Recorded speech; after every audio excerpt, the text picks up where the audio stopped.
പുതിയ HP മോഡലുകൾ stock വന്നിട്ടുണ്ട് ബഡ്ജറ്റ് കുറവിൽ. i5 8GB റാമും 256 SSD വിൻഡോസ് 11 ഒറിജിനൽ OS ഒക്കെ വരുന്നത് നല്ല അടിപൊളി മെഷീനുകളാണ് വരുന്നത്. ഒക്കെ അത്യാവശ്യം ക്വാണ്ടിറ്റി സ്റ്റോക്ക് ഉണ്ട്. ചെക്കിങ്ങും കാര്യങ്ങളൊക്കെ നടന്നുകൊണ്ടിരിക്കുകയാണ്. i5 പ്രോസസ്സർ, പിന്നെ 8GB RAM, 256GB SSD Windows 11 original OSൽ വരുന്നതാണ്. റാം 32 വരെ അപ്ഗ്രേഡ് ചെയ്യാം. SSD NVMe നമുക്ക് എത്രയാണ് അപ്ഗ്രേഡ് ചെയ്യേണ്ടത് അത് വരെ അപ്ഗ്രേഡ് ചെയ്യാൻ പറ്റും. 2TB വരെ നമ്മൾ അപ്ഗ്രേഡ് ചെയ്ത് കൊടുത്തിട്ടുണ്ട്. പിന്നെ ഇതിൽ വരുന്ന ഫീച്ചേഴ്സ് എന്ന് പറഞ്ഞു കഴിഞ്ഞാൽ കീപാഡ് ലൈറ്റ് ഉണ്ടാവും, ഫിംഗർ പ്രിൻറ്റ്, പിന്നെ full HD display, type C port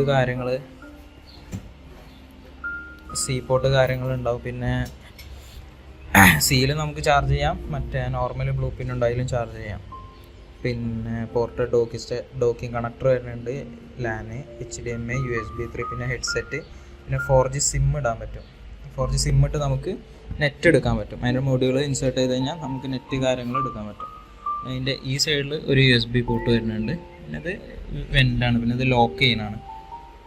അപ്പോൾ അങ്ങനെ വരുന്ന മെഷീനുകളാണ് ഇരിക്കണമൊക്കെ. ആ ഐറ്റം തന്നെയാണ്. അത്യാവശ്യം ക്വാളിറ്റി കാര്യങ്ങൾ അത്യാവശ്യം 95% പക്ക ക്ലീൻ ലാപ്പുകൾ നമുക്ക് വീഡിയോയിൽ കാണാം.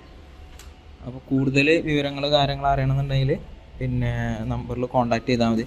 പിന്നെ ഇത് ഒരു കൊല്ലത്തെ വാറണ്ടിയിലും നോർമൽ 1 മന്ത് ചെക്കിങ് വാറണ്ടിയും അതിലും കൊടുക്കുന്നുണ്ട്. അപ്പോൾ പ്രൈസ് കാര്യങ്ങൾ അറിയണമെന്നുണ്ടെങ്കിൽ താഴെ നമ്പർ കൊടുക്കുന്നുണ്ട്, അതിൽ കോൺടാക്ട് ചെയ്താൽ മതി.